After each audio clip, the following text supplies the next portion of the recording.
guys, today we're making a water park in our backyard. And when Hattie wakes up, she'll get surprised. You want to surprise Daddy? Ate? Yeah. Oh, thank you kay Daddy. Thank you, Daddy. Hello guys, dahil mainit ngayon at nag-request ng batang gusto daw niya mag-swimming. Kaya dito na lang sa backyard para hindi na kami lalabas. Kaya nakita namin may buta. Siguro kinagat to ng hayop na nakapasok sa backyard. At lalagyan niya ng tape kung maging okay pa.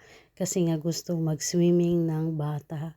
Medyo mainit ngayon, 26 degrees Celsius. Pero malamig ang tubig dahil yung aming tubig sa labas ay hindi kasama yung hot water, so parang tap water lang siya, kaya hindi siya mainit. Pero siguro mainit-init na din mamaya yan dahil nga mainit naman yung panahon at gusto talaga ng bata. Hindi nga dapat pwede dahil nga may sugat, dahil siya nasugat sa isang araw, pero okay na daw yung kanyang sugat. Kaya hinayaan na lang namin para mag-enjoy. Ayan nga, pinasubukan ni Daddy na tapean para makapag-swimming naman siya. Sana maging okay at magagamit pa rin dahil nga sayang naman pagbibili pa. Ayan, sinusubukan ni Daddy tapean at ating subukan mamaya ng tubig kung hindi siya masira or hindi maglilik. Ito nga, may nakita mo, parang dunumihan pa nung sino yung kumagat. Siguro tinikman niya at plastic naman pala. Kaya kaunti lang kanyang nasugat.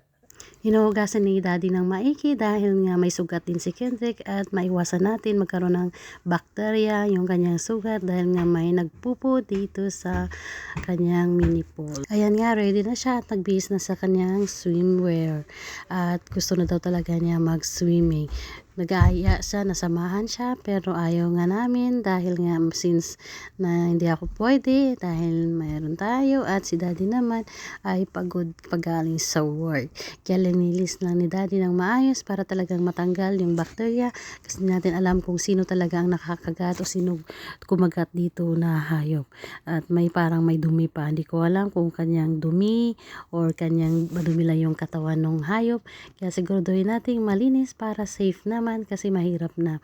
Ayan nga, sobrang nilinis ni Daddy, lagyan ng sabon at nilinis ng maayos para maging safe naman tayo. Especially nga may sugat yung bata dahil nga nag-burn siya last time na dikit yung kanyang kamay sa rice cooker.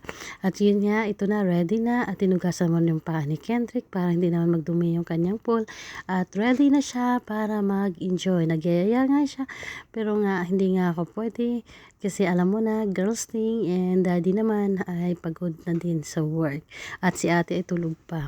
Kaya siya muna ang mag-enjoy doon sa labas at mag-enjoy dito sa kanyang mini pool at kaya lang ayun nga, parang nagli-leak siya pero so far okay naman, so far so good at napuno naman, nalagyan naman ng tubig at kung may leak naman siguro kaunti lang to, mag-enjoy pa rin siya. Ayan, nag-start na siyang mag-enjoy at feel the summer and enjoy.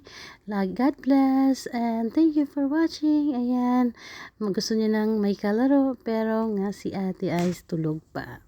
Good. While nagsiswimming yung bata, tinawag siya ng kapitbahay at nakita niya, sabi niya, hi neighbor, sabi naman ng kabila, hi neighbor, at binigyan siya nitong cookies. At tuwang-tuwa naman siya kasi gusto niyan. Thank you guys for watching. God bless.